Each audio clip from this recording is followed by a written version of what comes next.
उपस्थित हैं। पूर्व भाजपा दिल्ली प्रदेश के अध्यक्ष आदरणीय सतीश उपाध्याय जी हमारे बीच में उपस्थित हैं। पूर्व केंद्रीय मंत्री और भाजपा दिल्ली प्रदेश के पूर्व अध्यक्ष आदरणीय विजय गोयल जी हमारे बीच में उपस्थित हैं। हमारे संगठन महामंत्री आदरणीय सिद्धार्थन जी हमारे बीच में उपस्थित हैं। नेता प्रतिपक्ष आदरणीय रामवीर सिंह विदुड़ी जी हमारे बीच में उपस्थित हैं। हमारे उत्तरी दिल्ली नगर निगम के महापौर जयप्रकाश जी, हमारे पूर्वी दिल्ली निगम के महापौर निर्मल जैन जी हमारे बीच में उपस्थित हैं। और कुछ ही मिनटों में आज के मुख्य वक्ता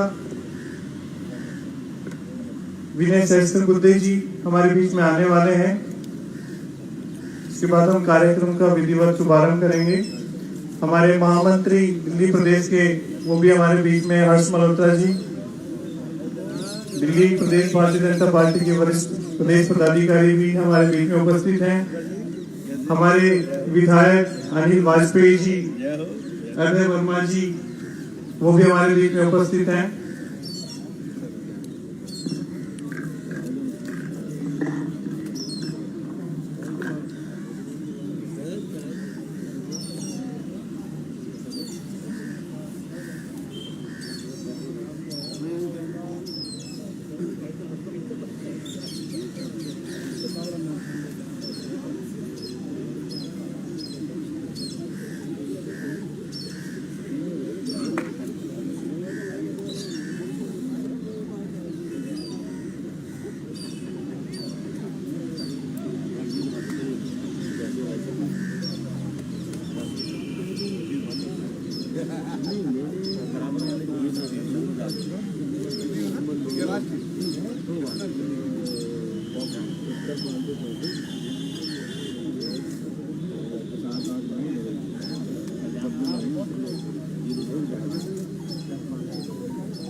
हमारे जो वरिष्ठ कार्यकर्ता है आदरणीय मूलचंद चावला जी और बाकी सभी से निवेदन है कि आप आगे की पंक्ति में स्थान ग्रहण करें।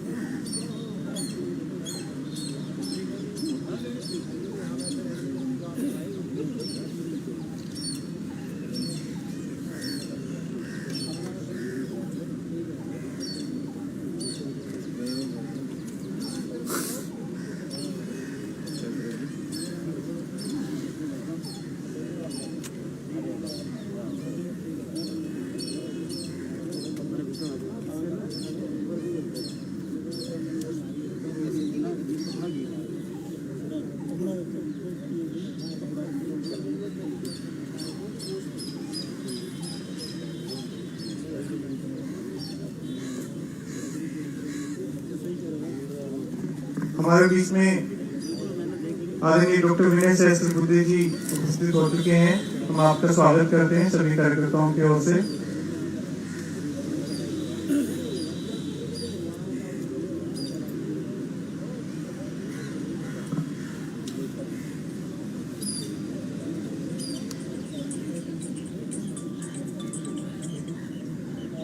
एक बार जोरदार तालियों से विनय सहस्त्रबुद्धे जी का स्वागत किया जाए।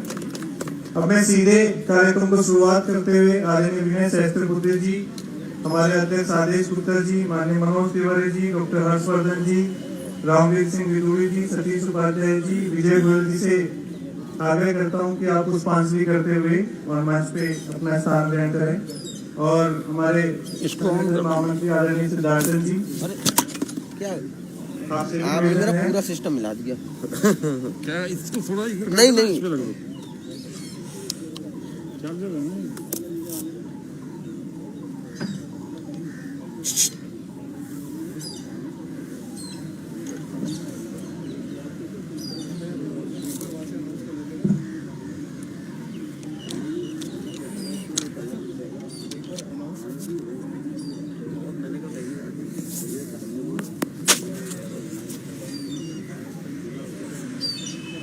भारद्वाज जी यहाँ भी एक बार मंच के पास में आए। अजय भारद्वाज जी,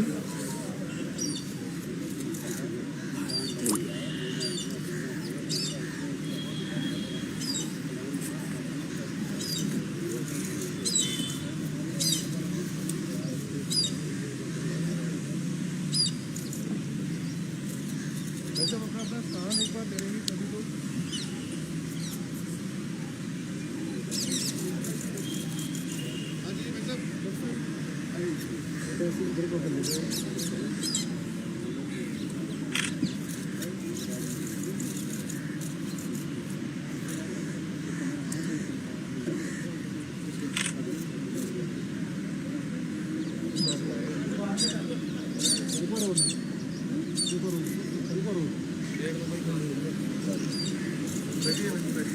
आदरणीय सिद्धार्थन जी से भी निवेदन करता हूँ कि आप ले लेंगे जी, एक बार सब लोग बैठ जाएं। आदरणीय सिद्धार्थन जी,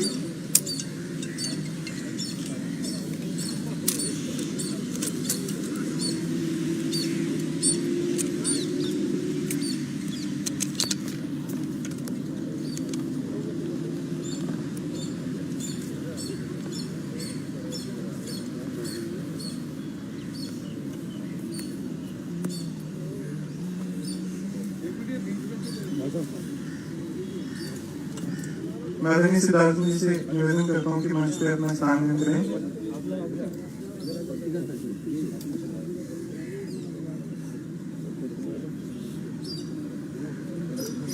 आज पंडित दीनदयाल जी की पुण्यतिथि पर उनकी पुण्य स्मृति को हार्दिक नमन। आज का दिन है उस महान विभूति के प्रति कृतज्ञता व्यक्त करने का। हमारा सौभाग्य है कि आज इस अवसर पर हमारे बीच में मुख्य वक्ता के रूप में आदरणीय डॉक्टर विनय सहस्त्रबुद्धे जी हमारे बीच में उपस्थित हैं। मैं भारतीय जनता पार्टी दिल्ली प्रदेश के समस्त कार्यकर्ताओं की ओर से आपका अभिनंदन करता हूं।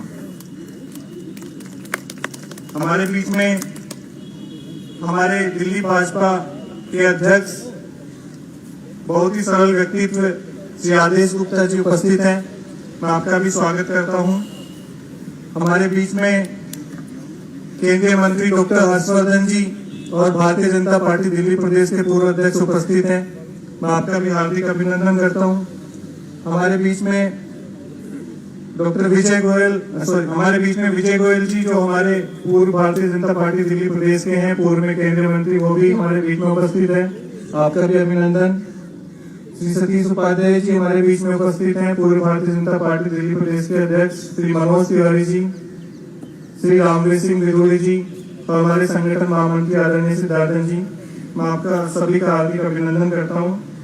और योगेश वर्मा जी जो हमारे नेता सदन है उत्तरी नगर निगम के, आपसे निवेदन करता हूं कि आप विनय सहस्त्रबुद्धे जी का एक पुष्प द्वारा स्वागत करें। उसके बाद हमारे एससी मोर्चा के अध्यक्ष श्री भूपेंद्र गोटवाल जी, मैं आपसे निवेदन करता हूं कि आप हमारे अध्यक्ष श्री आदेश गुप्ता जी का पुष्प द्वारा स्वागत करें।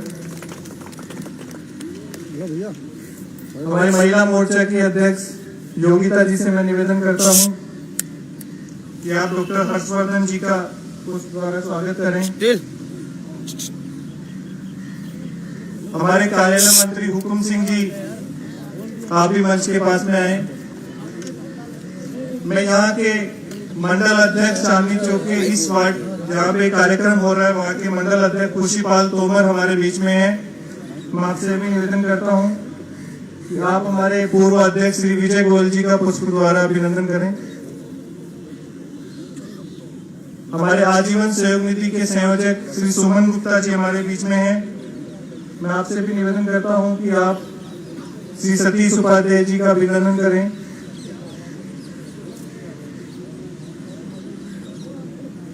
हमारे महामंत्री श्री हर्ष मल्होत्रा जी हमारे बीच में हैं।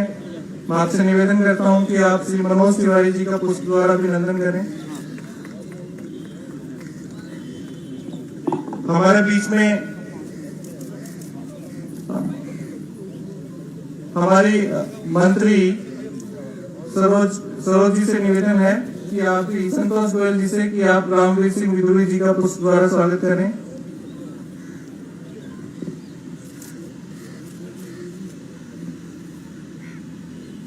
हुकुम सिंह जी से निवेदन है कि आप भी पुष्प द्वारा आदरणीय सिद्धार्थन जी का स्वागत करें।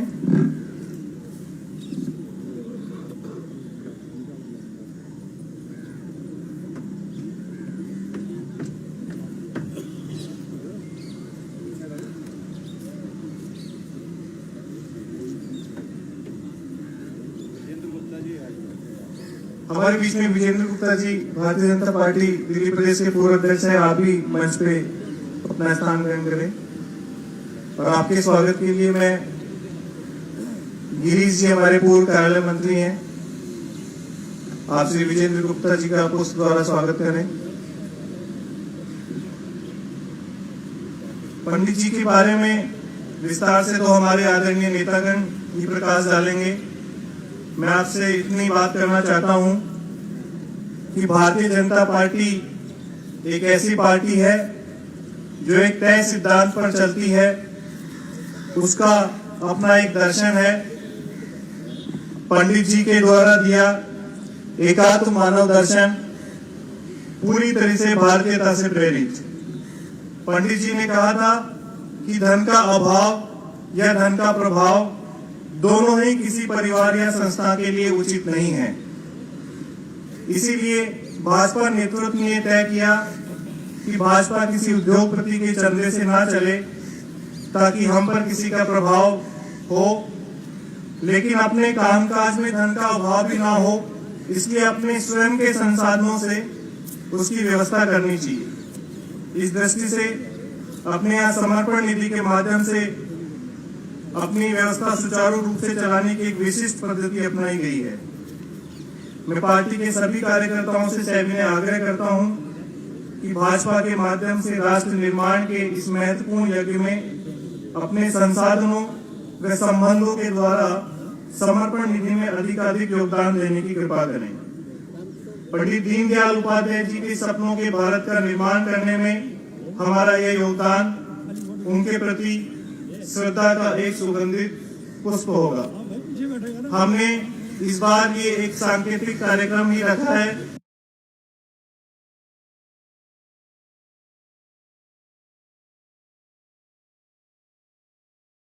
भाजपा दिल्ली प्रदेश के अध्यक्ष श्री मनोज तिवारी जी हमारे बीच में उपस्थित हैं। पूर्व Bhajpa Delhi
information. There is also update on COVAX.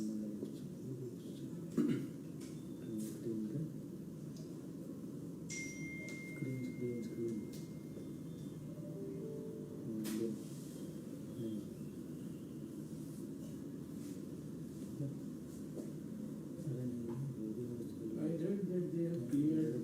Yes, it's a very weird finding that they said it came from frozen food that was imported from other countries like Thailand and Cambodia. This is what they are, the working family, which is sad.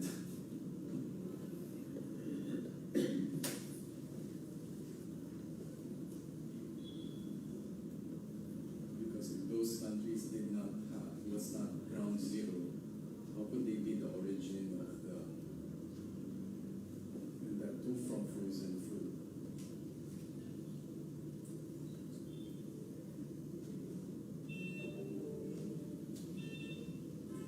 Congratulations, sir, on vaccination.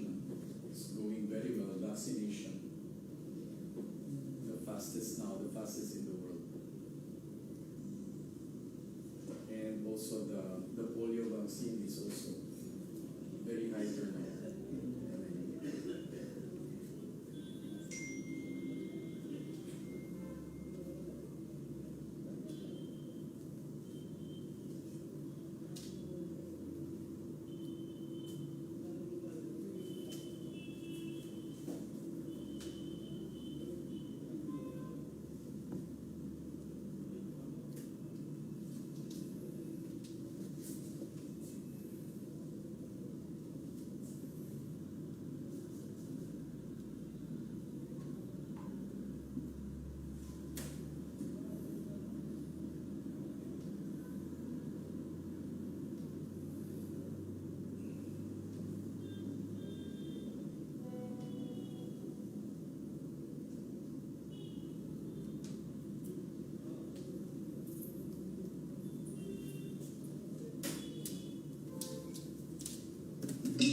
Thank you very much, Excellencies, distinguished delegates. Thank you for your patience and welcome again. Given we are a little behind time getting underway, I'd like to give the floor immediately to the Director General, Dr. Tedros, for his opening remarks. DG, the floor is yours.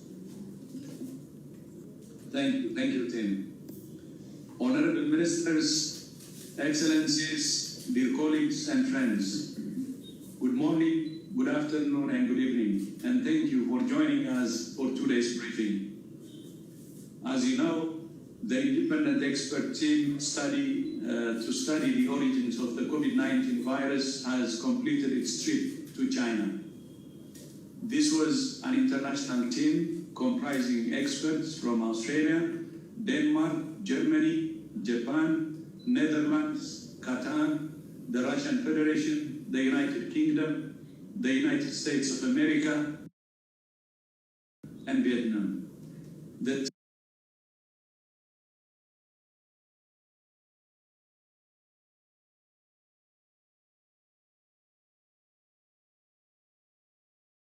team also includes experts from WHO, FAO, and OIE. I want to start by thanking all members of the international team for their work. This has been a very important scientific exercise in very difficult circumstances. In a few moments, you will hear from two members of the international team, Professor Marion Koopmans, head of the Department of Virus Science at the University of Rotterdam, and Dr. Peter Berenberg, our WHO expert on food safety and zoonosis. The expert team is still working on its final report, and we look forward to receiving those report and a full briefing. Some questions have been raised as to whether some hypotheses have been discarded. I want to clarify that all hypotheses remain open and require further study. Meanwhile, we're continuing to see a decline in cases globally, with a 17% drop compared with last week. This is the fourth week of declining cases. The number of deaths also fell for the second week in a row, with 88,000 new deaths reported last week, a terrible number, but a 10% decline from the previous week. These declines appear to be due to countries implementing public health measures more stringently. But remember, we have been here before.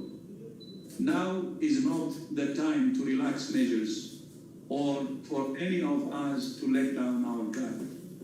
Every life that's lost now is all the more tragic as vaccines are now being rolled out.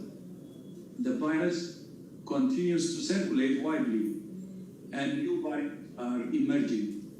This is not an unexpected development, but it gives a new urgency to our global efforts to bring this pandemic under control. Every time the virus mutates, no matter where in the world, it has the potential to blunt the effectiveness of our vaccines, medicines, and tests. Recently, there have been concerns over a study that showed the Oxford AstraZeneca vaccine was found to be minimally effective at preventing mild to moderate disease against a new variant of COVID-19.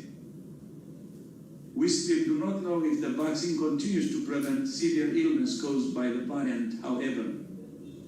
These results are a reminder that we need to do everything we can to reduce circulation of the virus using proven public health measures. At the same time, we have to be ready to adapt vaccines so they remain effective, as we do with flu vaccines, which are updated twice a year. Manufacturers will have to adjust to the evolution of the virus, taking into account the latest variants for future shots, including boosters. The emerging variants underscore why it's so important to scale up manufacturing and roll out vaccines as quickly and as widely as possible, while prioritizing frontline health and care workers and those most at risk. WHO and our partners in the ACT Accelerator have laid the groundwork. We have created a dose-sharing mechanism, set up rapid processes for the emergency use listing, set up indemnification and no-fault compensation mechanisms, and completed readiness assessments in almost all AMC countries. But I see three major threats to the success of the ACT Accelerator and COVAX, which need our urgent attention. First, the financing gap for the ACT Accelerator stands at more than $27 billion for 2021. The longer this gap goes unmet, the harder it becomes to understand why, given this is a tiny fraction of the trillions of dollars that have been mobilized for stimulus packages in G20 countries.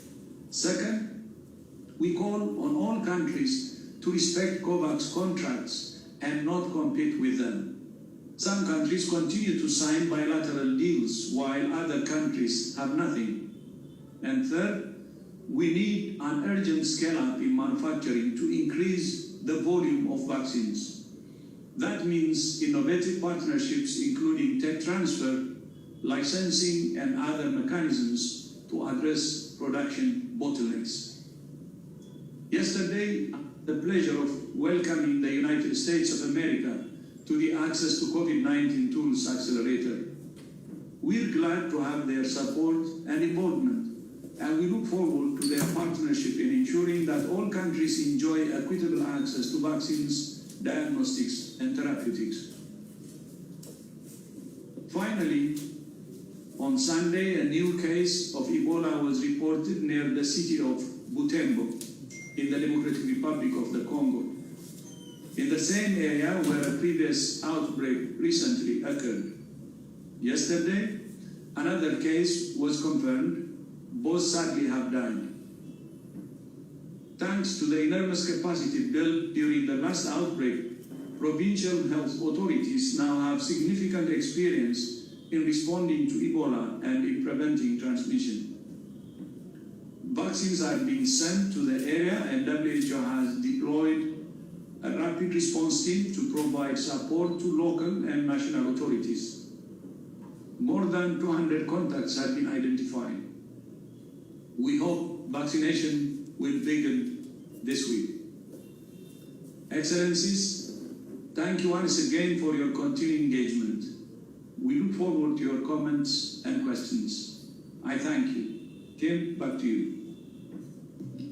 Thank you very much, DG. Now to our first agenda item, and that is the update on the WHO convened global study on the origins of SARS-CoV-2. It's my pleasure now to introduce Dr. Peter Ben-Mbarak, who is the lead for the WHO international team.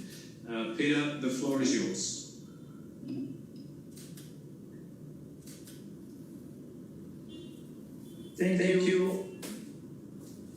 Thank you, and welcome to this session. I just landed back from Wuhan within the last hour, so sorry for not being in the room or in person, but I'll try to provide you with a proper update. So we concluded the 4 weeks mission in Wuhan under difficult circumstances because the 4 weeks were under quarantine conditions. With everything much more complicated and difficult than otherwise. We concentrated on 2 goals. Was to understand better what happened in December 2019, and that was one of the key objectives to be able to start looking into the source and origin of the virus. Without a clear better understanding of what happened in December 19, we run the risk of starting search and looking for the origin in the wrong direction. So that was a key objective. The second one was then to start looking and trying to explore different options, different hypotheses into the source and origin of the virus. So we did both things by throughout the 4 weeks we were there with a series initially while in full quarantine for a series of virtual meetings with our counterparts, and then with a series of site visits and physical meetings with our counterparts, but still under restricted movement conditions. So in the key findings in terms of what happened in December 2019 is that there was clear widespread community transmission in Wuhan in December 19, in particular the second half of December 19. The picture for the first half of 19 is more unclear. There was start cluster transmission in the Wuhan market, and then there was also indication of sporadic cases throughout the city. Whether there was possibly other clusters and more widespread transmission in early December is difficult to say at this point, but clearly for the second part of December that was the case.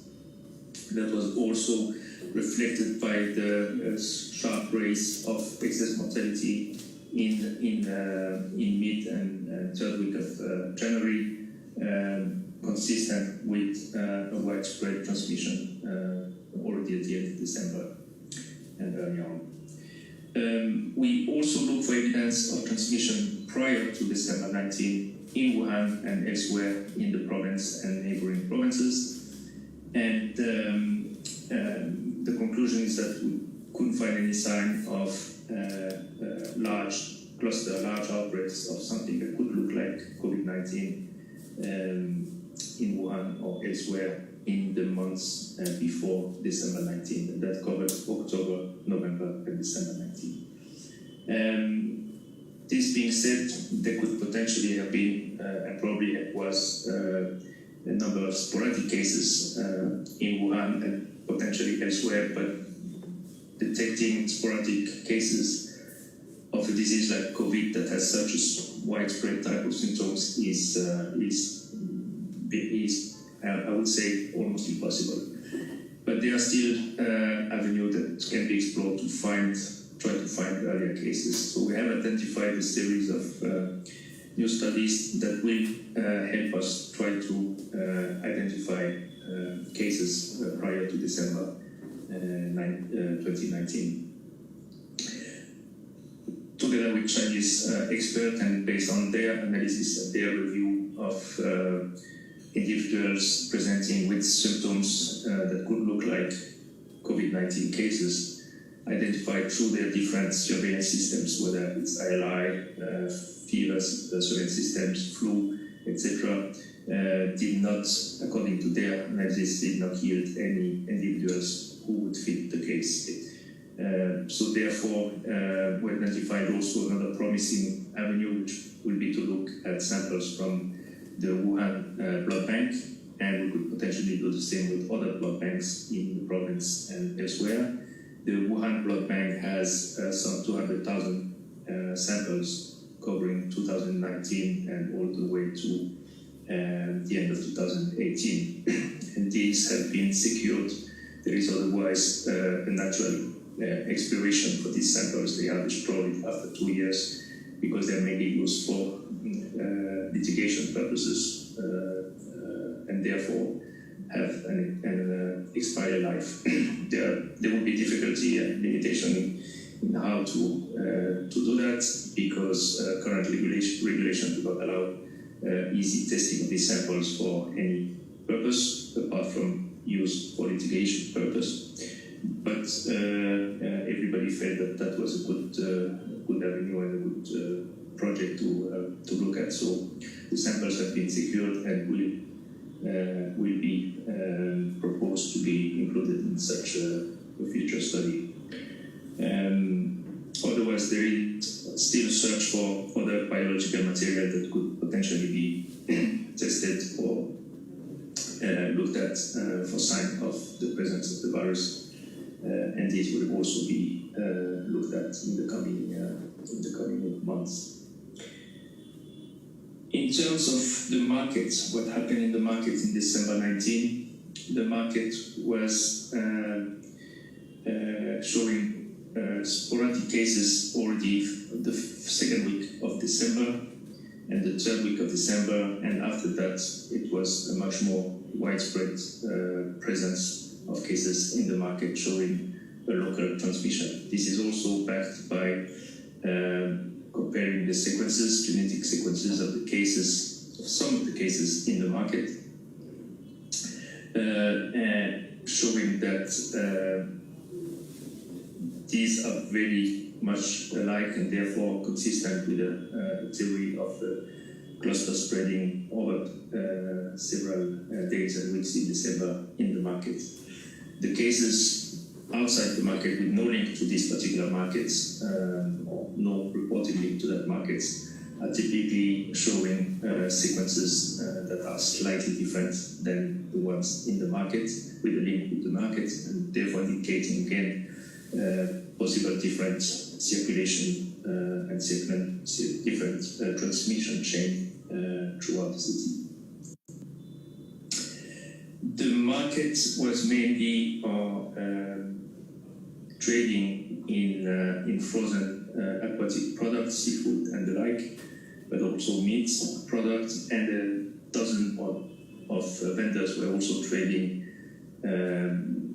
frozen products of farmed wild animals. There's still uncertainty about the presence of live farmed wild animals in that market. Officially, this is not allowed. It's an illegal practice if it happened. There are reports from journalists and others who were there around the time the market was closed, which could indicate the presence of live animals, but this remains to be further explored. It is also clear that back in 2014 we had documentation through published literature that there was at that time live animal markets, but live wild animal in the Wuhan market, but these were apparently terminated through change of regulations after the H7N9 flu outbreaks a few years ago. So that was the situation on the markets. And then looking into the source, we also looked at data generated from animal studies throughout the country and in the province. There has been a quite large number of animal samples tested, both wild, farmed, and pet animals throughout the country. All of these have not yet any clue on possible animal-caused harboring the disease or the infection. The only animals in China who have shown any sign of infection have been through one study in Wuhan last spring, looking at the number of cats in the city. And these have shown prior sign of infection early on in 2020. That's the only sign of animal being infected with COVID-19 in China so far, from what we have seen and heard. There was also widespread environmental contamination in the market when it was sampled in January after its closure, consistent with the fact that there was a lot of human circulation and transmission of the virus in the market at that time, so not surprising. And of course, because it was a one-time sampling in January, it cannot be used to indicate anything about the source of this environmental contamination in terms of specific location or linked to specific type of vendors or environmental contaminants or a particular place in the market. We have then looked at different pathways how the virus could be introduced in the human population, and we have illustrated through a graph all the possible pathways, and these include a different version of three options. One is direct introduction in the human population from bat population. Second one is the same bat population or another animal species introducing the virus into one or several intermediary host animal species, whether domestic or wild, and from there jumping into the human population. And the third one is possible lab accidents of some kind, which would have introduced the virus either directly into the human population or through an animal population again and back to the human population. And there are different variations of these three key pathways. Based on that, we have designed a number of hypotheses that we have assessed for their likelihood in terms of helping us to develop a series of recommendations for new studies and new research projects to advance our knowledge of the source of the virus. So, as Dr. Taylor said, these hypotheses, even if they are assessed for their likelihood, are still open hypotheses. They're still all valid to different degrees.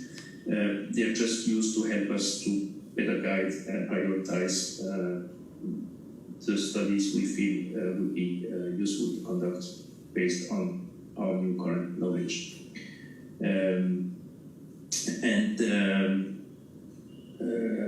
What I wanted to say, and the recommendation we made then afterwards was precisely to develop a series of new studies to advance our these different hypotheses, because they all raise questions, they all stop at some point in the logical flow of our knowledge, what we can say on these different pathways and different hypotheses, and therefore we have designed studies that will help us advance towards one or several of these hypotheses, or enable us to remove some of them from the list in the future, depending on new knowledge, new results, etc.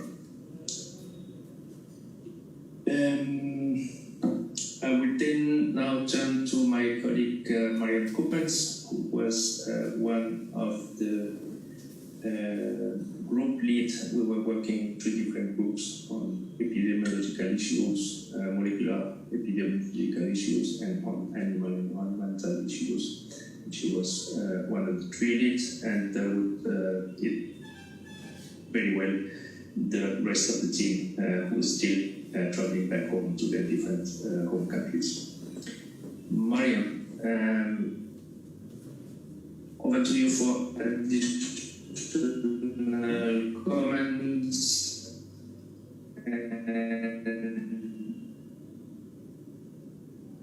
So, not sure if it's just Peter breaking up, but well, I think Peter summarized it very well. Maybe just a few points to add in how we reached our the summary that landed in our report that we will be able to see in full.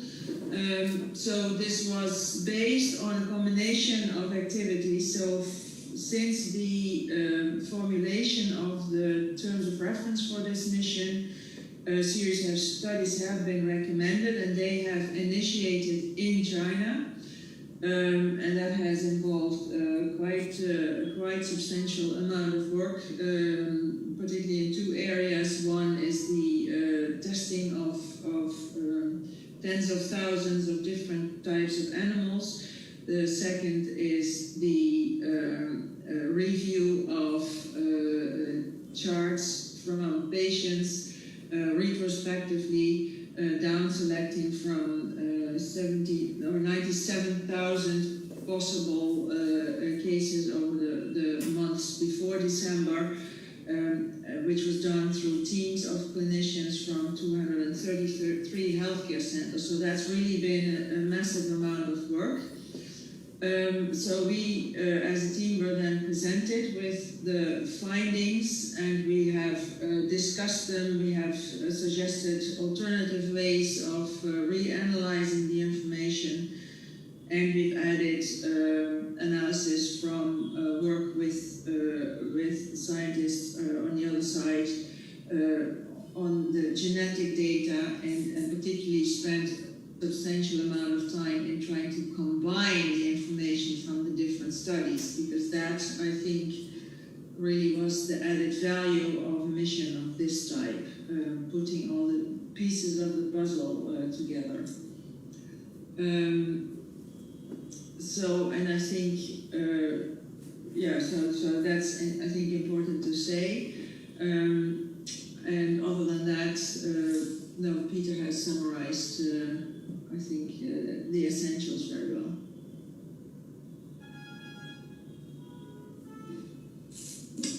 Thank you very much, Professor Koopmans and Dr. Peter Ben Mbarek.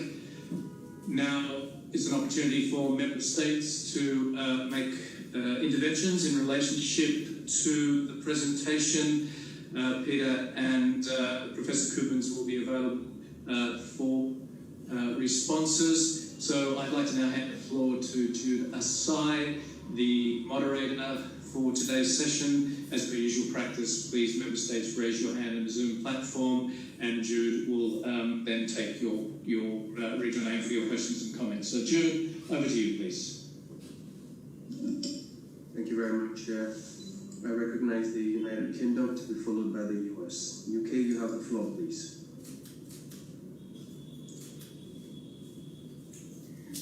Thank you for the update, and we're really pleased the visit to Wuhan was able to go ahead despite the initial delays. Establishing the origins of the SARS-CoV-2 virus remains a priority for the UK. As we said previously, the investigation must be robust, transparent and scientific. We welcome Dr. Tedros' clarification that all hypotheses remain open and require further study. And we listened with great interest to the joint press conference involving authorities from the People's Republic of China and the WHO in Wuhan on Tuesday. We've also been closely following the other public communications team members on social media and through media interviews. We appreciate there may need to be a balance between speed and quality of the mission's final report. However, publication is now an essential next step towards establishing the credibility of the mission's findings, and we encourage this to be done as soon as possible. With this in mind, can you give us a clear indication of when the report will be made available?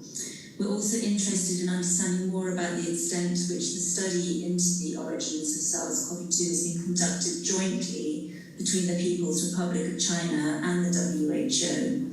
For example, will the report of the mission to Wuhan be authorized by the Chinese authorities before publication, as well as authorization by WHO? And finally, can you set out in more detail the next steps for the WHO convened study of the origins of SARS-CoV-2? Or if you're unable to do so at this stage, can you provide an indicative timeline for when next studies will be defined and how frequently member states will be briefed on the study? Thank you. Thank you very much, United Kingdom. May I invite the US? You have the floor, please. Good morning, everybody. I'd like to thank the team and WHO for providing this update. We join other member states in expressing our eagerness to receive the report and the data analyzed by the team. It is critically important that the world learns as much as possible about the earliest days of the pandemic, to understand its origins and work collectively to prevent future biological catastrophes. We look forward to working with you and other member states as we seek to further understand the origins of the virus. We are especially interested in seeing how Chinese studies informed the WHO expert team inquiry, including studies and data on the presence of SARS-CoV-2 related genetic sequences in animals and animal testing results, human data including but not limited to comparison of earliest genetic sequence from humans, human SARS-CoV-2 serology data from 2019, and epidemiological spread data and comparative analyses of the animal, environmental, and human genetic and epidemiological data. As well, we are interested in how the expert team engaged with caregivers, former patients, and lab workers who were involved in the earliest days of the outbreak in Wuhan. We also observed the December 16, 2020 joint webinar by the Food and Agricultural Organization and WHO Euro, where staff from both organizations reported that there is no scientific evidence of COVID-19 transmission from frozen food or packaged foods. We noticed this is one of the hypotheses included in the press briefing earlier, and we would be interested to understand why this issue was an area of focus for the investigative team. Again, thank you for your work, and we look forward to the report's timely release. Thank you very much, United States of America. Chair, do I have any further requests for the floor? Thank you. Thank you, Jude, and thank you to the UK and the USA for those original questions. Sorry, moderator, is there? Yes, my sincere apologies. I've just recognized the hands of France and then New Zealand. France, you have the floor, please. Thank you. Sorry about being late to raising my hand. I'd like to thank the WHO and the international team and China for the conclusion of this mission. And I have some questions. The other countries that have already spoken, I'm talking about the date of the appearance of the report and the joint report with China, WHO, FAO, and I'd like to know if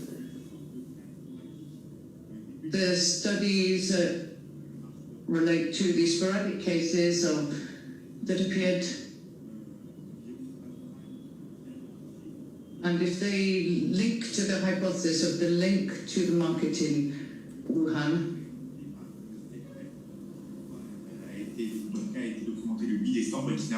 And there's also the report of a person who had no link to the market also at that time. Thank you. May I invite you, sir? You have the floor, please.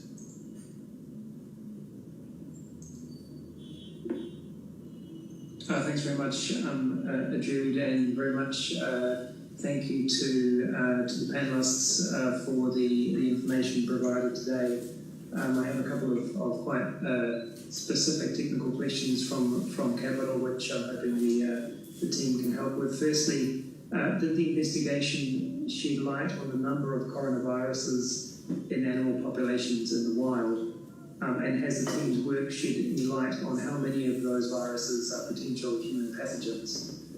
A second cluster of questions around whether biological screening was a feature of the mission's work, and whether any biological samples were taken during the mission, and are there plans for any future investigative work in the wider region outside of China? Thank you. Thank you very much. New Zealand? Yeah, no further requests for the floor, Chair. Thank you. Thank you, Jude, and thanks to the delegations of France and New Zealand for those additional questions and comments. With that, I'd now like to invite Dr. Mike Ryan to lead off with the responses to the questions. And Mike, if you could then allocate any other questions or comments from the team members, that would be appreciated. Over to you, Mike. Great, thanks, Tim. And I'm joined by Maria Van Kerkhoff as well, and Peter and Marianne, I hope, are still in mind. Some of the questions are quite technical and relate to some very specific issues, and we'll try and address them. I'll make some general comments for just first to say thank you to Peter and to Marianne and to the whole international team, to the WHO staff, both from here, regional office and our country office, who worked very, very hard over a long number of weeks in a massive logistic operation of getting a large team into the field through all of the restrictions, with all of the quarantine, and still have managed to engage very deeply with our Chinese scientific colleagues in a very meaningful and productive way. Just to their great credit that they've done this at the request of the Director General and the request of the member states. With regard to the publication of the report, that remains as soon as possible. The team continue to work on that report, and we will obviously put that report out as soon as it is possible. I will leave, maybe Peter may wish to comment on how many days that will actually take, but I don't want to specify a date, because it's better to have a good report that answers your questions. But I do accept the issue of the speedy nature of a report is important. With regards to joint studies and the authorization of such a report, the attempt from the beginning was to make this a joint mission of the international system and Chinese colleagues. And as such, the terms of reference was developed and agreed jointly. The mission was carried out jointly, and we will and are seeking to find a consensus on that report. If there are areas in which there's a significant difference in interpretation of findings, we will make that as clear as we can. But we are operating with one of our member states, a sovereign state, which has opened its doors, invited in the team, and has worked with that team. And as such, I think we would show the same respect that we would show to any member state in the same circumstance. Together, with the purposes of achieving consensus, with strong, challenging, sometimes scientific dialogue around evidence and the interpretation of that evidence. We will continue to pursue that approach. And like you, I am eagerly awaiting the detailed report so we can look into what needs to happen next. With regard to joint studies, again, the team has specified what it believes to be the next steps in the studies that should be carried out. Again, operating in any member state requires the bulk of that work to be carried out by scientists in that situation, with given language and knowledge barriers. So the team, again, Peter and Marianne can comment on to what extent they will be and want to be involved with the design of such studies, in verifying methodologies, and then looking at results.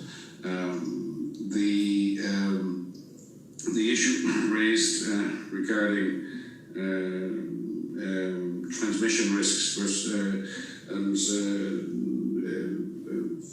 frozen products, or surface packaging on frozen products. I think we have to separate here the issues of the risk of such a product being associated with transmission during an epidemic, and the issue of such products being associated with an origin of a pandemic. And certainly, colleagues in China have found virus on such a type of packaging, and that in itself needs to be explored like every other hypothesis. It does not make it likely. It means that there is some evidence that could point at least to the concept of, in some very special circumstances, packaging could act as a fomite. We've said this all the time through the whole outbreak. Fomites, surfaces, and others. We've been advising people to keep surfaces clean, wash your hands for 14 months now. That is because all surfaces are potentially contaminated. That in no way means that that is the source of a pandemic, but must be explored as one of the potential factors for causing some element of transmission. And I think Peter and Marion can maybe explain from their perspective where the hypothesis around frozen products could be further explored with regards to origin, but that is in specific relation to animal products near the source of the epidemic in humans. But I will leave that to them, and maybe Maria can elucidate a little on that. With regard to the biologic screening, biologic samples, again, I will leave that to the team to clarify on that. I do not believe that the team collected biologic specimens. They were not equipped to do so, but then again, I'll leave it to them to specify what samples they have asked that could be collected, and the ones that have been collected, how they have advised regarding their testing. I think the question from France, again, I'll leave to the team. My understanding is that there have been other cases that were not linked to the market, and the team's belief is that while the market may have been implicated in amplifying transmission, it remains an unlikely primary source for the initiation of the pandemic, although it is clearly implicated in amplifying or transmitting the disease further within that urban environment. But again, I will leave it to them to provide more updates on that. So in summary, yes, we are pushing to get the report published.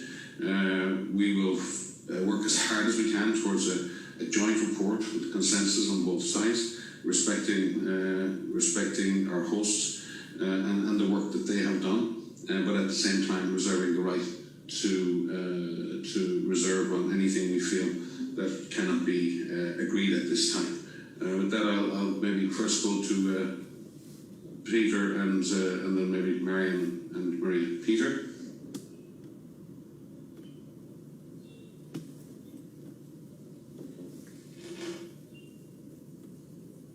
Yes.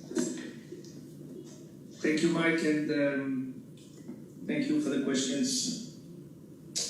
A little bit more on the report. So we plan to issue a summary report in the coming days, and that's the report we already agreed on the last day between the two teams. It will be a joint report, and after that we will. This one will be hopefully issued within a few days. Of course, the celebration of Chinese New Year today and the coming days will probably make the process a little bit more slow and complicated, but we'll try to do that quickly, and then probably take a couple of weeks to finalize the complete report with all the details, description of the visits and discussions, etc., and the documentation we have. There was a question to who will be on the report. It will be a joint report between WHO and China. FAO and OIE will not participate, so to speak, in the clearance of the report. OIE representative were a member of the report, and of course they will also, from a technical point of view, their participation clear the report as well. I will then hand over to Marion to answer a question about the sequences work. And that was, I believe, a question from the US. Then I will take over again on the frozen food part. Marion, over to you, please. Yes, okay, thank you. So maybe explaining what was done there. So we looked at the database effort that China has done through the National Center of Bioinformatics, and that does involve collecting all available coronavirus sequence data. I think it's over 700,000 from that's globally available, but also looking, of course, focusing on what is known on coronaviruses in different types of animals. That is, a lot of that is the work done by the colleagues from the Wuhan Institute of Virology, who have done extensive screening of bat populations. There is work on sequences from pangolin.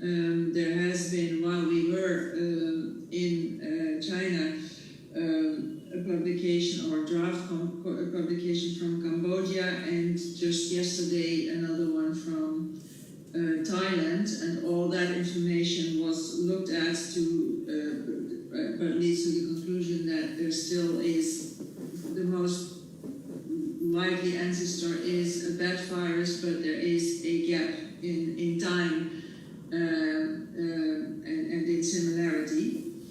Now the same was done for the genetic sequences collected from humans globally, and then focusing on the first 2 months, so December and January.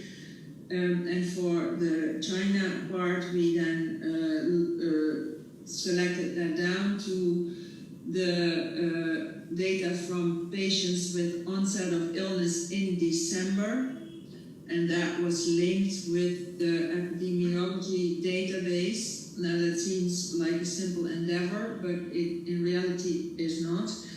But that combined data was used to then ask the question about the diversity of already in December, and that supported the conclusion that there was already more extensive circulation, that the market has been an amplifying event, but that cannot explain the full diversity that we saw. We also looked at is any of the combined analysis of sequence data and the case data, can that be explained by one or another exposure, for instance meat or seafood or what have you, and again concluded that we cannot, so there's still information missing. We also discussed, maybe, and then handing over back to Peter, the work that is being done on the frozen products and the testing of packages. There is for some clusters there is quite considerable analysis that has been done, including generation of full genomes from apparently from surface samples. All of that information has been summarized in the report, but we also discussed the challenge of concluding about the country of origin if there is not extensive sequencing of all cases that are available in China, because they may also reflect missed human cases handling packages that they can contaminate them. So that will be described in the report as well. I think I will hand back over to Peter. I can take more of the questions, but maybe the biological sampling.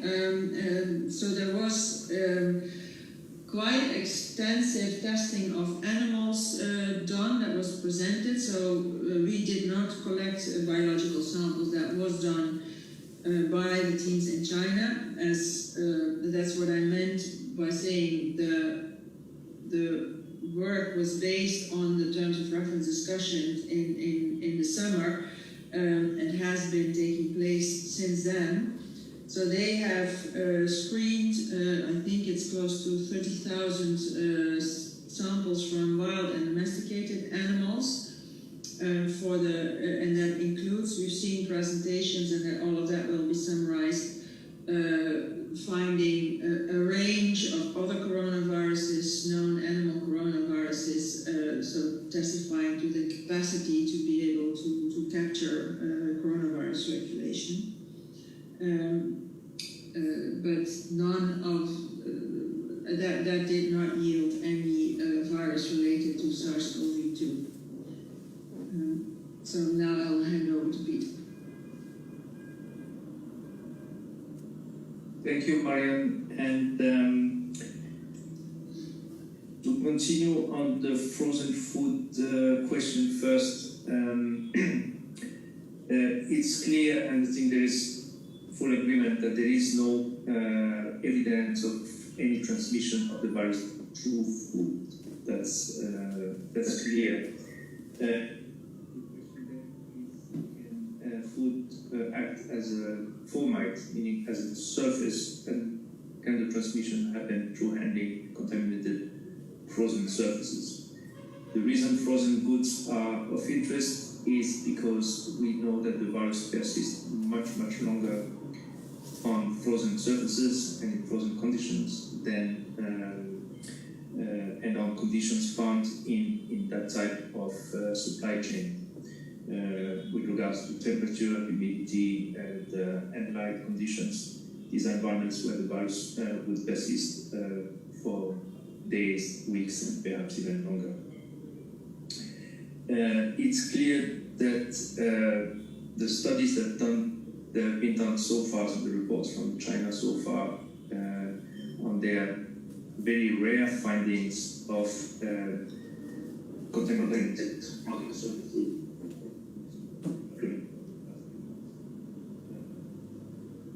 First, very rare, extremely rare. In fact, they have reported some 30-40 positive events out of having tested more than 1.4 million samples, I think, over the past many months in 2020. So it's a very rare event if it happens. And the second aspect is that this is happening in a world where the virus is widely circulating and where we know that there are many outbreaks in food-producing environments across the globe. So in that type of world, we still have this very rare event. So that's reflect the situation today, and of course it's a concern for countries and environments where they have the virus under control and do not want to risk importing the virus through that route. But this is a different situation than what we're looking at when we look at the origin of the virus back in 2019, where there was no wide circulation of the virus anywhere in the world, and for sure no large widespread outbreaks in food factories throughout the globe. So very different situation, different environment. However, in the studies of the Huanan markets, among the vendors who were trading in farmed wild animal products, these were apparently mostly frozen products. And there, the idea or the hypothesis that the virus could have been introduced through that type of products is worth exploring further. And that's why this hypothesis is on the table and merits further investigation. In relation to that, and to help that these further studies, all the suppliers of farmed wild animal and animal products to these 10 vendors in the Huanan markets have been identified and mapped, and some initial testing of their animals and their products have been done, but without positive results, and therefore there is a need for much more in-depth survey and studies of these farms, their environments, their supply chain, further up the supply chain, etc. So there is room for exploring these routes further. And this is in line with how we can move further in exploring the animal sources, whether an intermediary host or the original source, is that we have somehow to have a targeted or logical way forward. We cannot just go out and start testing thousands and thousands of animals all over the place, because this will not yield anything and will be extremely resource demanding. And we have seen with the first studies done in China on some 30,000 animal samples that it's worth trying, of course, if and when we have the samples like it was this time, but the chance of getting a hit is extremely low.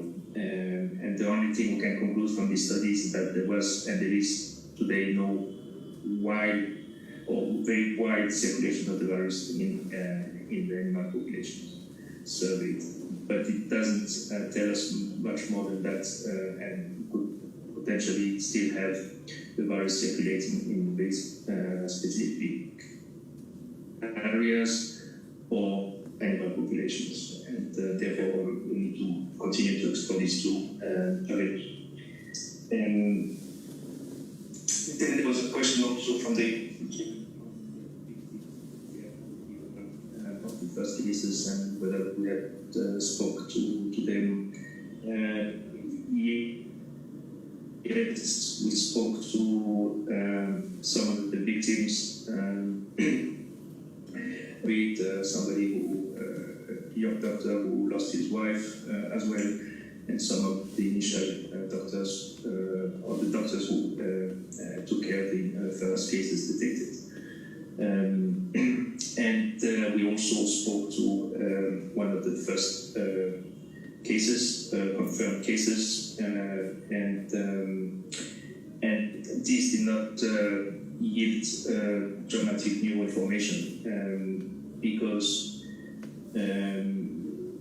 re-interviewing some of the earlier cases to yield some interesting new clues, we need very advanced and in-depth interview techniques that will take a long time to plan, design, and implement, and will cannot be done in such a short period of time. We were there, but clearly this is still one of the interesting avenues we want to pursue, is to try to get more information out of the known cases.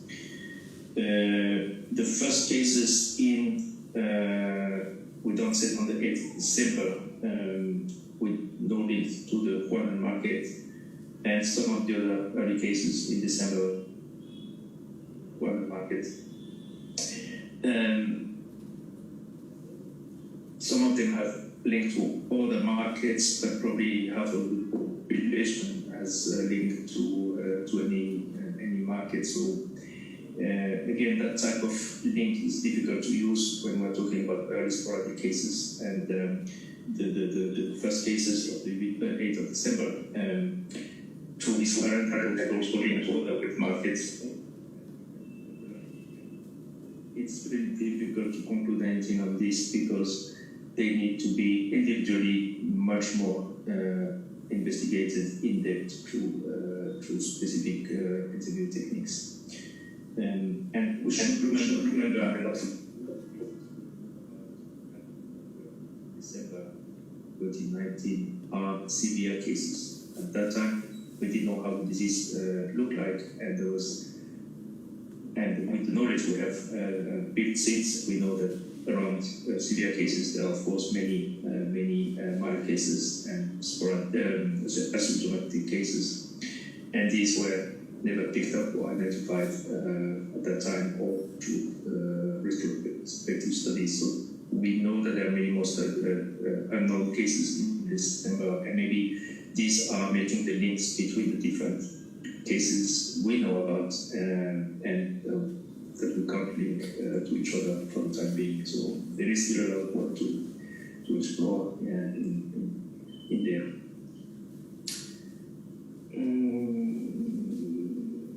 Maybe The question from France on earlier sporadic cases, explaining what was done. So it was clear that in December there was considerable circulation. So part of the epidemiology review focused on the months before December, initially October and November. And that was done by assessing three types of data. One was data from influenza-like illness surveillance. One was data from mortality, on mortality statistics, including pneumonia mortality specifics and analysis to look for excess mortality. And the third was a review of data on clinical syndromes, respiratory syndromes reported to the National Disease Reporting System by asking clinical teams from the 233 healthcare centers to review them to see if any of them were compatible with a potential COVID diagnosis. So what that showed was the ILI system started to show increased influenza-like illness clearly in December and clearly also in the older age groups, but not before that. The mortality, excess mortality statistics clearly showed increases early in January, which with what we have learned on excess mortality in COVID, in the pandemic in other countries, again reflects widespread community circulation, certainly the second half of December, but no earlier pockets of excess mortality, also not when that was done, reanalyzed with a more granular analysis looking for clusters in the data. And the third was this selection of cases from the National Disease Reporting System, which eventually was drilled down to 92 cases but with possible COVID suspicion. And those patients were approached for serology testing recently. That's of course late, a year after there's this suspected illness. And the ones that could be reached all tested negative by the serology that was used. So that from that, we concluded that there's no evidence for widespread circulation in October, November. That, of course, cannot rule out sporadic cases. And that's where our recommendation, also after talking to the blood bank, is to go for a extensive sero-survey based on historic samples that have been, it's our understanding that they now have been secured by the National Health Committee for that purpose. Because that would potentially allow for, well, even looking at a low percentage seropositivity at a more granular level.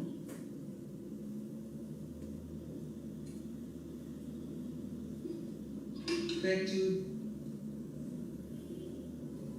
just Peter here, just to add, I think to the last point from last question from New Zealand about where would the new studies be conducted on wild animals in particular, and clearly there more studies on bats should continue to be conducted to get better understanding and trying to identify new viruses that could help us understand the origin of this one. And there we have already studies ongoing in the region, because the interesting or relevant bat species are found in Southeast Asia region, and there have been already quite a lot of work done in southern China in particular, but we need to also look at some of the other black population in the sub-region. And we have work on the way supported by WHO and others to look at some of this work. But trying to chase viruses in bats is extremely complicated and not always very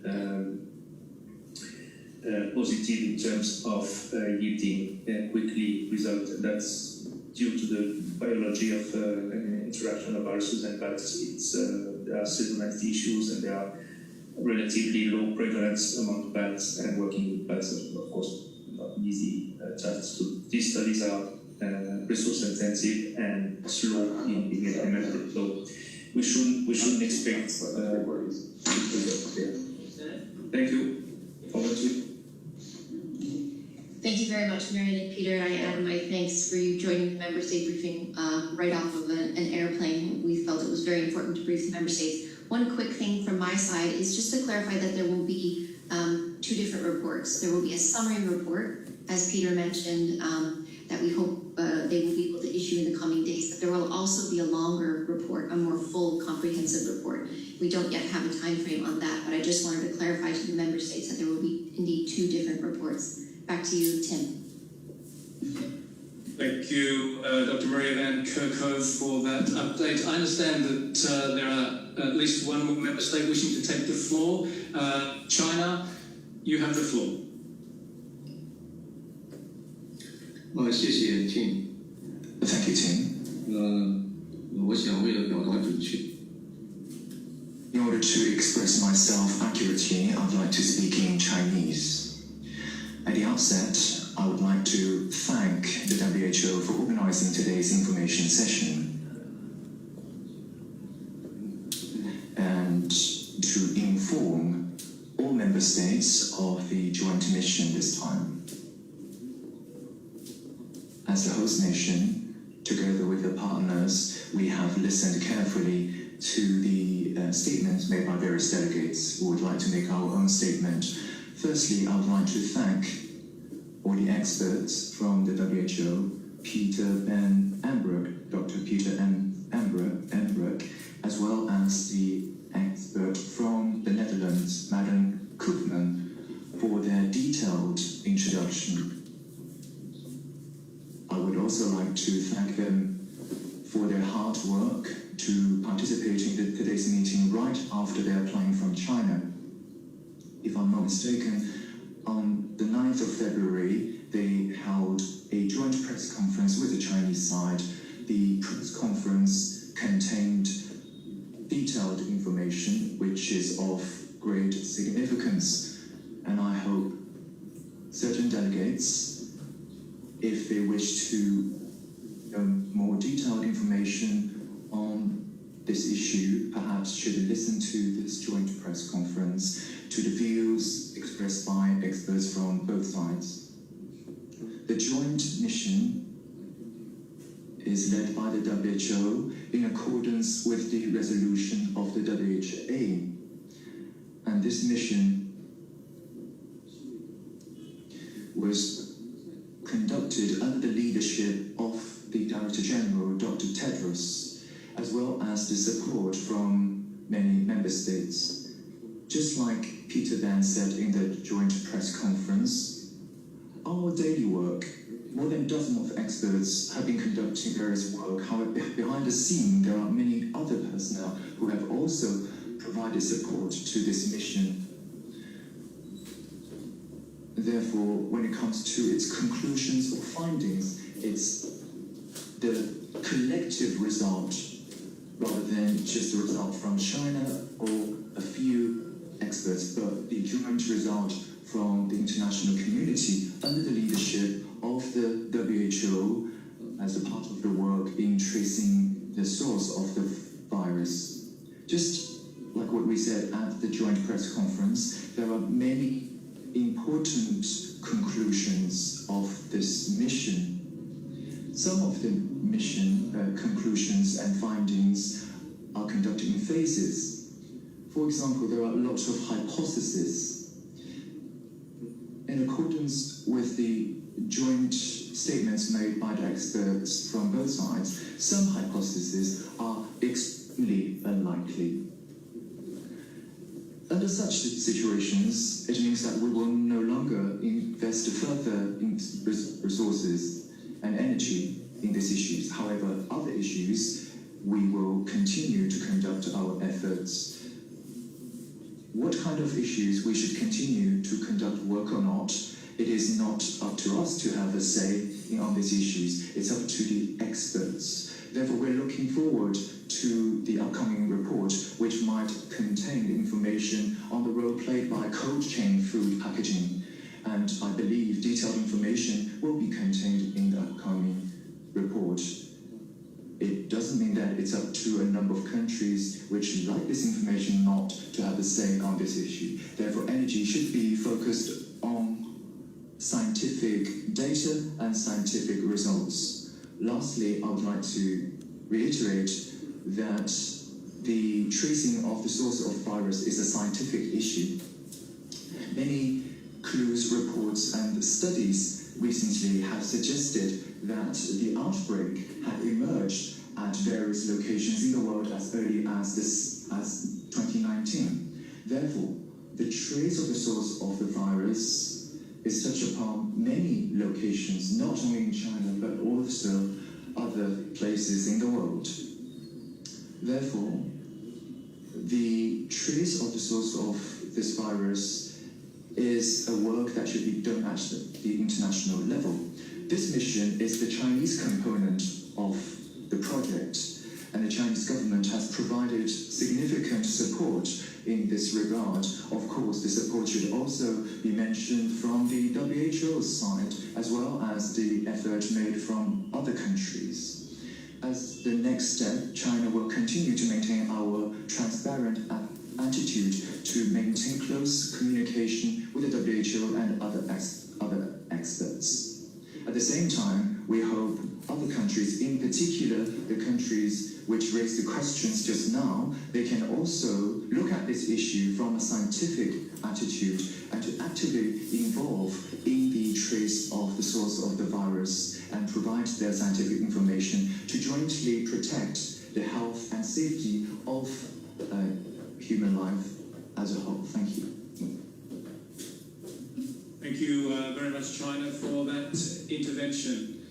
It's now my pleasure to move on to the next item on our agenda today. That is the update on the ACT Accelerator, and to Dr. Mary-Angela Schimmel, the Assistant Director General for Access to Medicines and Health Products. Mary-Angela, you have the floor. Nothing much is all still Thank going you, on Tim. studies. Good morning, good afternoon, and good evening. Clusters I can't before get the presentation December. out there. They have designed more studies to follow on other animals. This actually is a discussion that was supposed to happen in early January, but never too late, and it gave us some time to bring you also the newest and the latest update. So where were we back in May last year when we first discussed this with member states? Okay.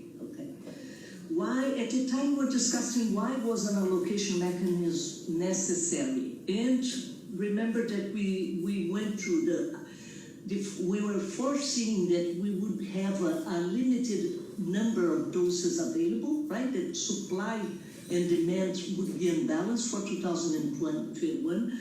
In May last year, we had many candidates and uncertainties which of these candidates, if any of them, would be successful, and we are laying the ground for what we call an equitable access. Now we look back 10 months, May 2020 to February 2021. What has and has not changed?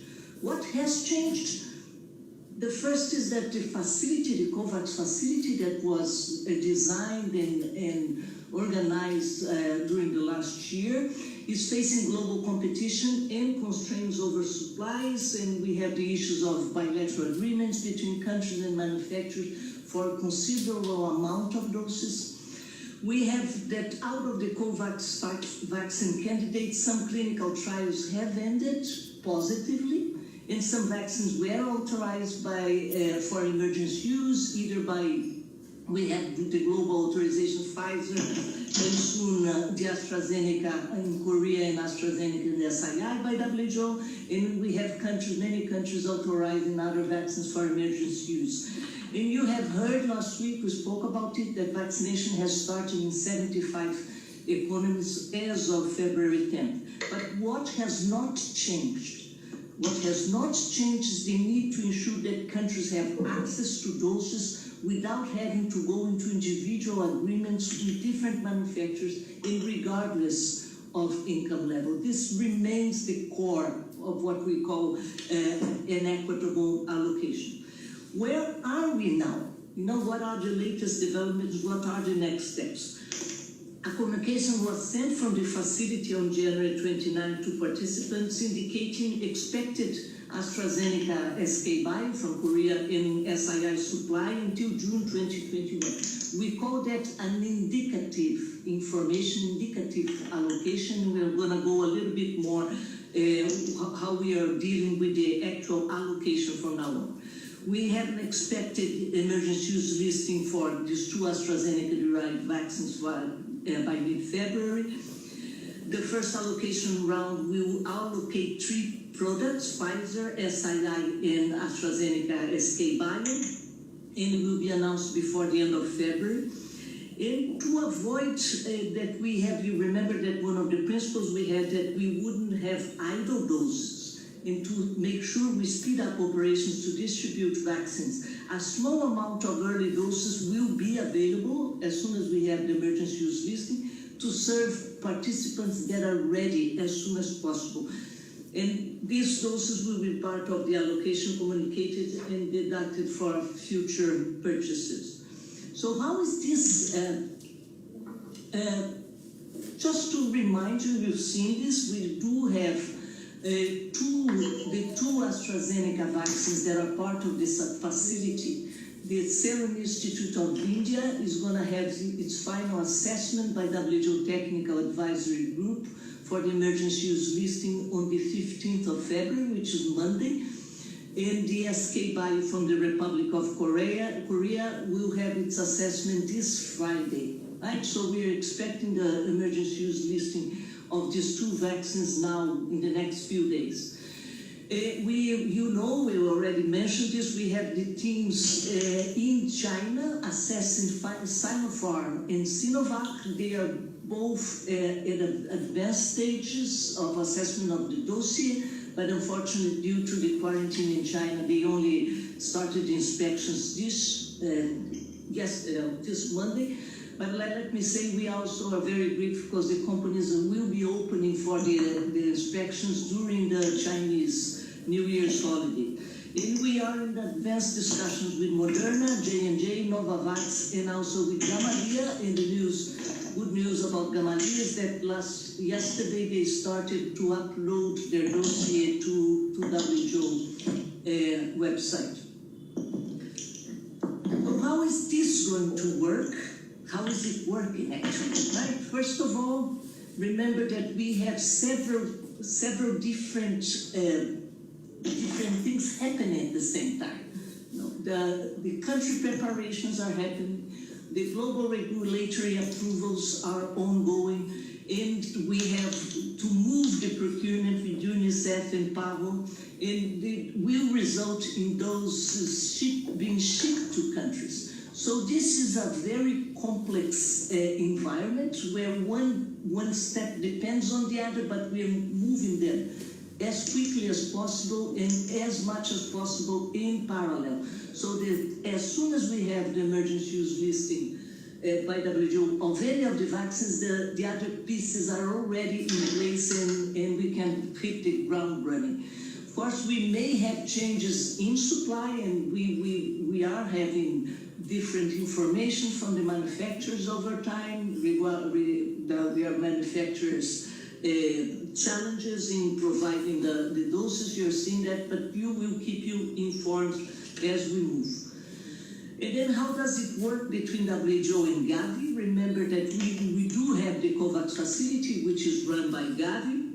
And the office of the COVAX facility is in Gavi, but we are working in a very straight collaboration. And you see there's a firewall between the COVAX facility and what we are calling the JNT, which is the Joint Allocation Task Force. The Joint Allocation Task Force, 3 staff from WHO, 3 staff from Gavi, who prepare the vaccine allocation decisions, proposals that will go to an independent allocation of vaccines group. This IAVG will validate that the decisions that were made are independent, and they will validate the decisions, the allocation decisions that are being proposed by the Joint Allocation Task Force. It will revert that to WHO to go through the facility. And let me first thank all member states. We received 144 nominations for the Independent Allocation Vaccine Group. This group now is formed with 12 members. The terms of reference you can find on that link. We have taken care of, to the extent possible, of the gender representations. As usual, we had more men nominated than women, but we have a good balance with regional representation, and this group has already met 3 times on an onboarding process. And now, we had received many questions in the past about what is the logic of the allocation, how would this work? So I'll hand over now to Claudia, who coordinates from WHO side the algorithms and how the mechanism is run by WHO. Claudia. Thank you, Mariangela, and good morning, good evening, and good afternoon, colleagues. As Mariangela was saying, I'll take you through the logic that we use for the allocation and try to explain why we are using an algorithm to allocate the COVAX vaccines. You know we are in phase 1 where coverage is proportional to population, and you know that all participants should, to the extent possible, reach the same coverage at the same time, up to 20% of their population. Additionally, participants indeed have expressed their product preferences and their desire for consistency between allocated products. So the role of the algorithm is to offer an objective and transparent tool for this allocation, basically optimizing for 3 somehow competing objectives. The first one is the equality of doses received proportional to population. The second one is the match between the product and the participant preferences. The third one is the consistency of product throughout the process. I will go into this optimization process later. Obviously, we need to work at speed. So provide the allocation as soon as an emergency use listing has been granted to a product. Plus, the amount of data to be processed is really enormous. There is the need for a rapid computation of various data streams that require obviously an IT solution. We are talking about around 190 participants and a portfolio of vaccines that is pretty wide. Let me go quickly through the 7 objectives of the allocation. The first one is that only products that have an EU well or exceptionally stringent regulatory approval can be allocated. There is also the need to ensure the time gap between the first and the last participant receiving doses in an allocation round is minimized as much as possible. As Mariangela was saying, we don't want doses sitting idle anywhere. Then we want to ensure that we serve all participants that are indeed ready and willing to receive doses. And these are the last 3 are the optimization we ask the algorithm to perform. The first one is around the same proportion of population to be covered over time in each round. This is to ensure equality in population coverage. The second one is ensuring product consistency. What do we mean? That we try as much as possible participants to single product throughout, and obviously this is applicable only for AMC and committed purchase participants. The third one is the match of the product characteristics, to the participants' preferences. Wherever possible, we would like to ensure this happens.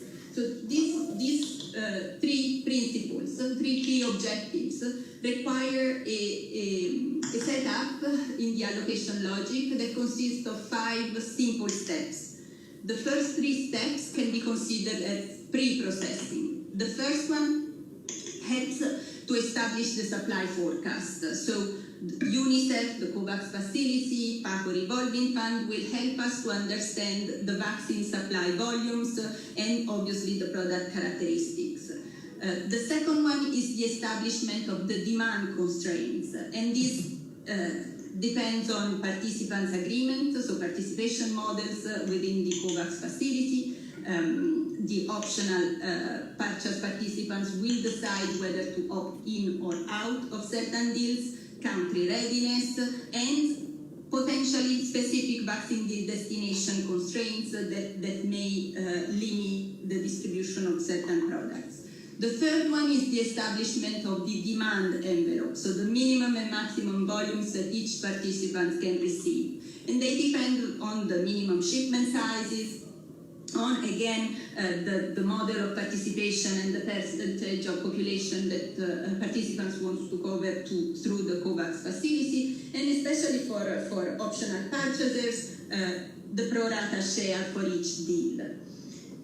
Once this pre-processing is done, we start the real work of the algorithm, that is the optimization, when we try to match the supply to the demand preferences. So this optimal match that ensures product preferences are taken into account and obviously ensure also the continuation of the product consistency throughout the rounds. But I'll give you some more details in the next slide.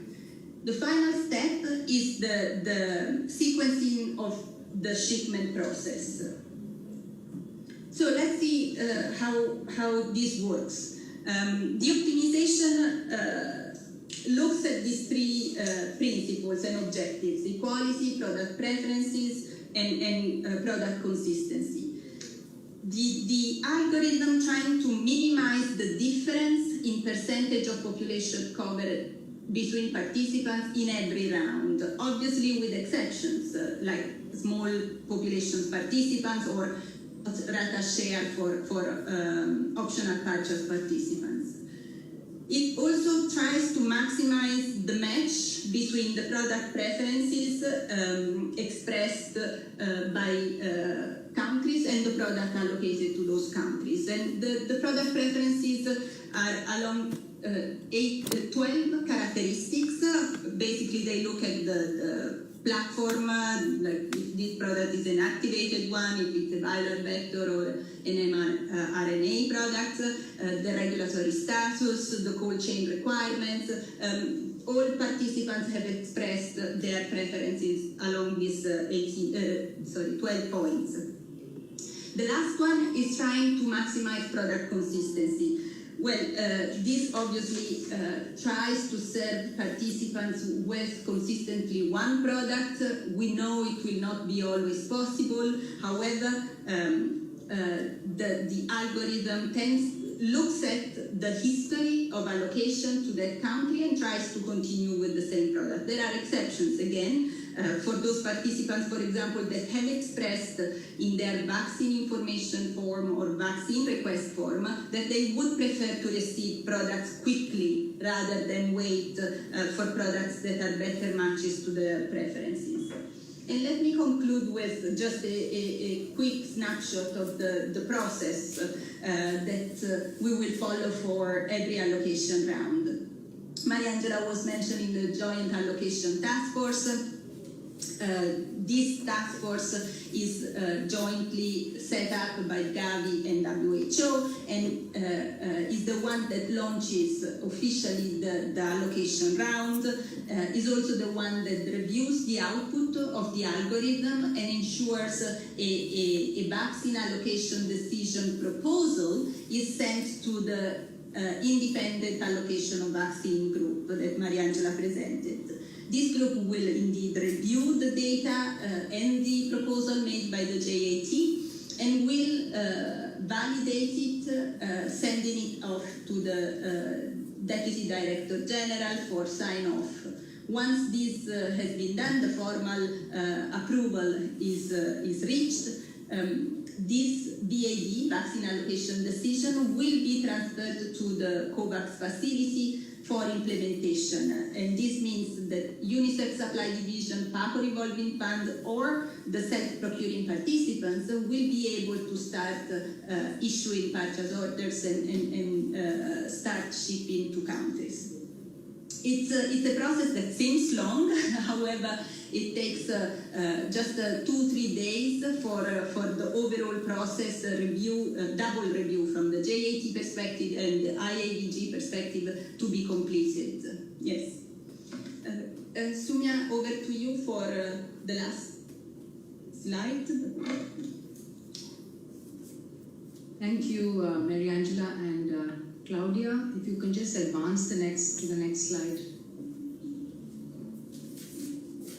I just want to very briefly summarize the actions that are happening now as we speak, so that all the member states can expect to know what is going to happen in the coming days. So we're just looking at, there are a lot of things that are going on simultaneously.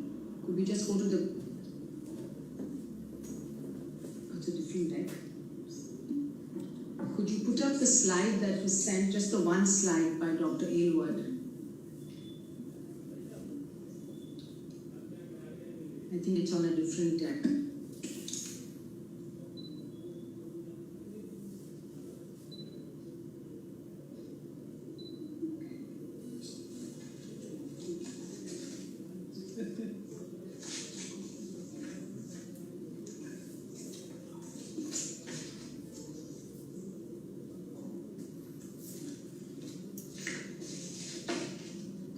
Just go over the points because there are not too many while we wait for the slide to come up.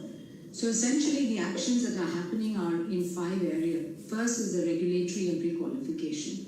So as you all know, the Pfizer product was received an emergency use listing on the 30th of December. The technical advisory group for the AstraZeneca product is meeting Friday, that's tomorrow, and Monday. So we expect that for the 2 different manufacturers, the SK Bio and this is not the slide deck, it's okay, you can take this off. For the AstraZeneca Serum Institute of India, that by Monday, the 15th of February, we expect the process to have been completed.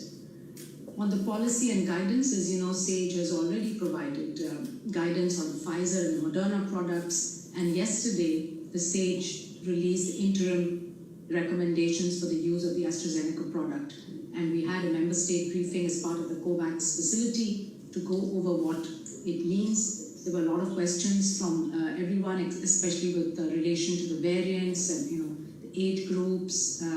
So that was done, and the policy is available on our website, and we're happy to answer any questions on the SAGE policy guidance if you have any.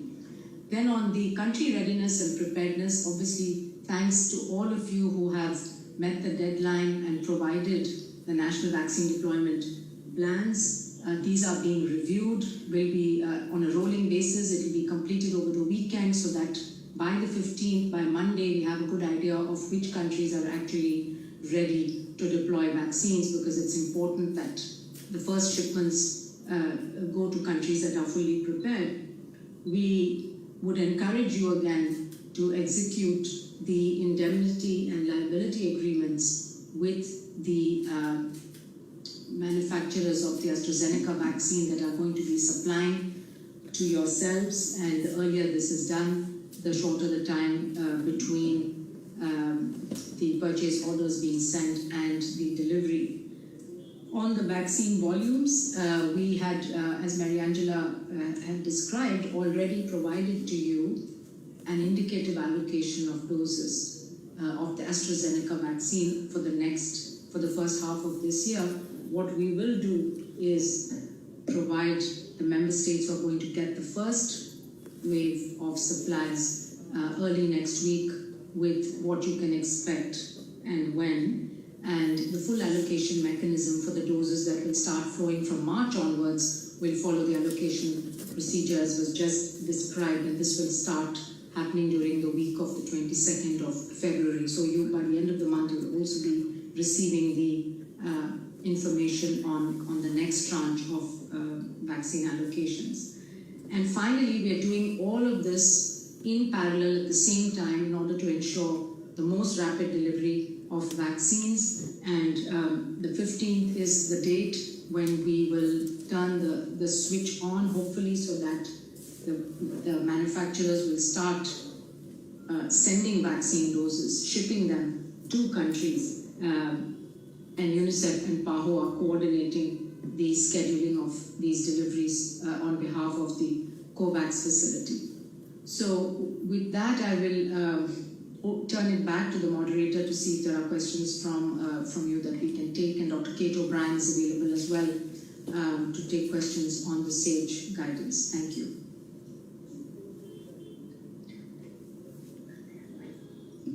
Thank you, colleagues, for that those presentations. Over to Jude to see if there are any questions or comments from member states at this time.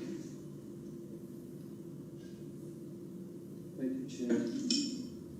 We'll give it a few seconds to see if member states would like to take the floor. At the moment, we don't have any. Just while we're waiting to see if any member states do wish to take the floor, of course, we will be sending out the presentations from today, as per usual practice. I recognise that there was quite a deal of information on those slides. Member states may wish to come back to us bilaterally at a later point, of course, once you've received those materials. But in any case, back to you, Jude. Thank you, Chair. I recognise France. You have the floor, please. Thank you very much for the presentation. And I just have a couple of quick points. Can we expect an EUL, for instance, as of the 15th of February for the AstraZeneca vaccines? And if so, what does that mean in delivery terms? In other words, are the vaccines still in storage somewhere? And once they get the EUL, will it be 2 or 3 days before they actually get out and get distributed? That's my first point. Secondly, WHO, I saw there was a slide that talked about countries and called on them to expedite certain reliability issues and so on. I'd like a bit more detail about what was on that slide. Thank you. Okay, no further questions.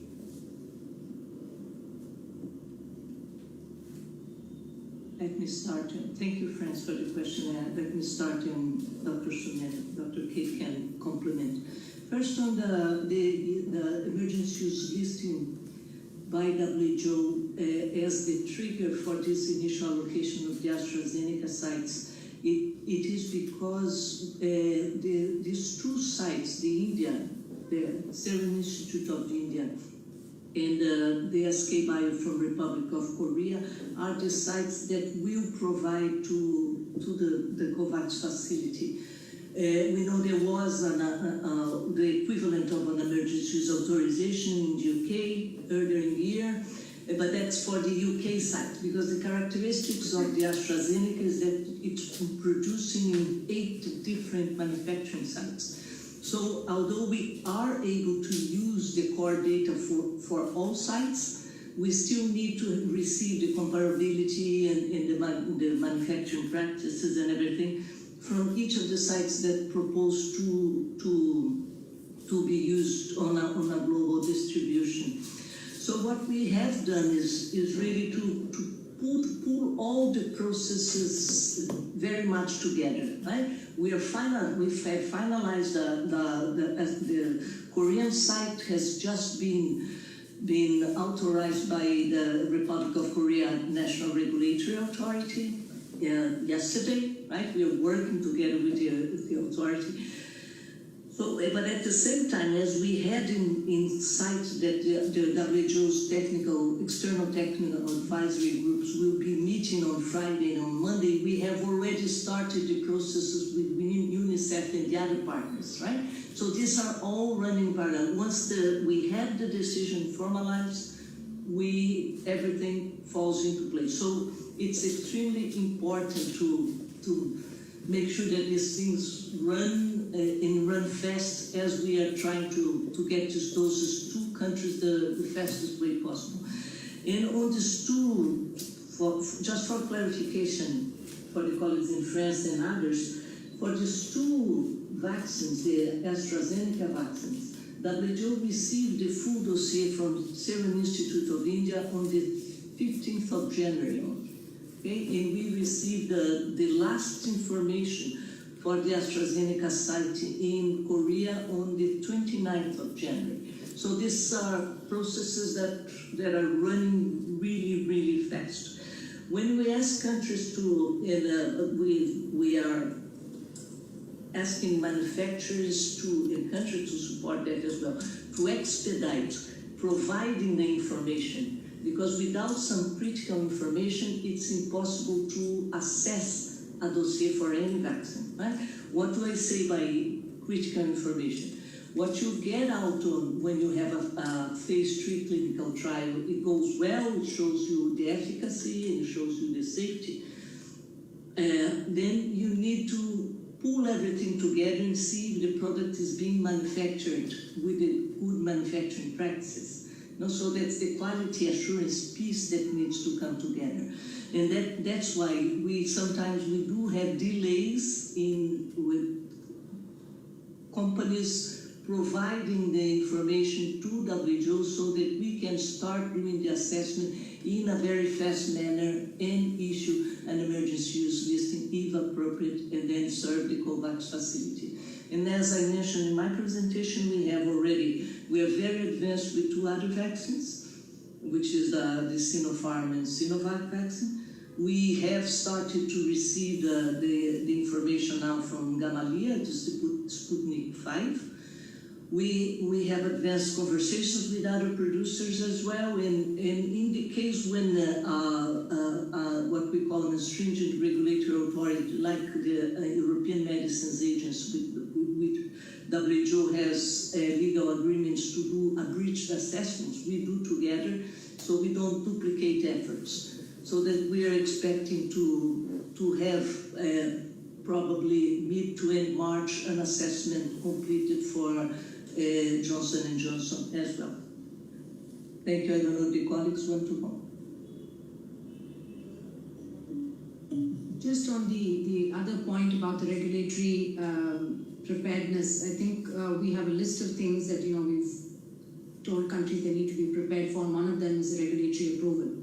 So based either on the WHO EUL or based on one of the stringent regulatory authority approvals to have that done as rapidly as possible. And the other one is on the indemnification and liability agreement that they need to sign with the manufacturer. And some countries who do not have the legislation in place to do that need to make sure that that is done. So these were the activities in the past few weeks that we had been really pushing countries to do, apart from all the other things like the supply chain, the training of the human resources, having the financing available, the cold chain equipment and others. Thank you, Dr. Swaminathan, Chief Scientist. Jude, I understand we have one more member state wishing to take the floor. We've got a few minutes left, so if I could encourage your intervention to be fast, that would be much appreciated. You have the floor, please. Thanks very much, Jude and Tim and others for the very helpful explanation around the allocation logic today. Thank you very much for that.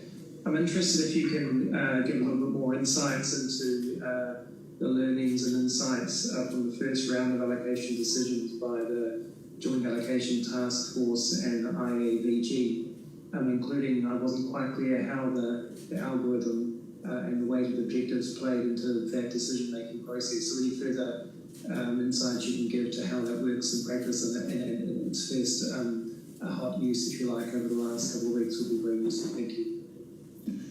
Thank you very much. New Zealand, I recognize the EU. You have the floor, please.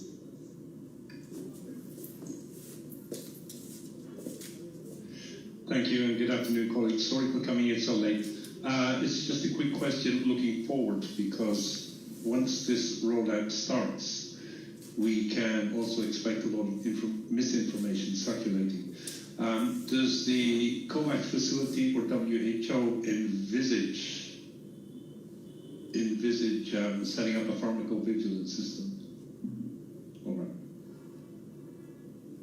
Thank you very much. EU, Chairman, the floor. Thanks to EU and New Zealand for those questions, comments. I'd like to hand the floor first to Claudia Nane to please respond to New Zealand. Thank you, team, and thank you for the question. Indeed, the algorithm has been used as a calculator until now, because we have not yet run the first allocation round that, as Mariangela was saying, is going to happen in the coming days. However, we did conduct a dry run to test the overall process, not only the algorithm and its optimization coding, but the role of each of the partners within the COVAX and how the flow of information will be structured throughout this period. The dry run highlighted several issues that obviously we expected to have when a new process is set up and many partners are working in unison and coordinated. However, since it was during the week of the 15th of December, since then a lot of progress has been made, especially in terms of protocols for exchange of data, review of the algorithm, processes and interactions. The algorithm is being written in a code that can be shared and will be shared, will be made public for everybody to understand. However, in the meantime, for all like me that are not IT geeks, an explainer is being developed as well, and it will be made available next week on the WHO website, and it will go in detail into every step of the algorithm itself, so it will become clearer what the algorithm does. I think, Mariangela, do you want to? Thank you, and thank you, Claudia, for the explanation. And actually, we were really keen in doing this more detailed, and apologies, long presentation because it's not an easy task. It's not about taking an amount of doses and just dividing by the number of countries and how much they have said they wanted or contracted. This is a complex model to run, and we want you to be comfortable with it. So anything you need, any additional information, we are happy to organize bilaterals on this. And chemistry, that's absolutely a super important question regarding the pharmacovigilance and the misinformation. We already have in place a strong system with an early alert of any severe adverse events of the vaccines that are already being used in the different countries. You know, we have two sides for the safety. We have one side which is what we say the responsibility of the manufacturer, and everyone's responsibility doesn't end when the product is emergency use, authorized or licensed. Still, the manufacturer needs to have a safety monitoring plan in place. And the governments and the international organizations work to have live updates, using the existing surveillance systems we have for pharmacovigilance. So I would suggest, Kenneth, if there is interest from member states, that we could do an information session on the vaccine safety. What's in place for because these are all new vaccines, and there's a lot of concerns out there. And we keep saying there are no shortcuts. We didn't do any shortcut in relation to safety or quality or efficacy. So we would be very happy to come and present the different work streams, what's going on right now in terms of safety and the surveillance of the monitoring of side effects of any of these vaccines. Thank you. Thank you very much, Mary Angela and Claudia, for those responses. Certainly, we can look to providing the information session as Mary Angela has suggested moving forward. Thank you, member state colleagues. It's been a long session today. We're a little bit over time, but I hope you found that highly valuable with the topics that we've been presented, and wish you all a very pleasant rest of your day or night or early morning, and we'll be seeing you next week. Thank you very much.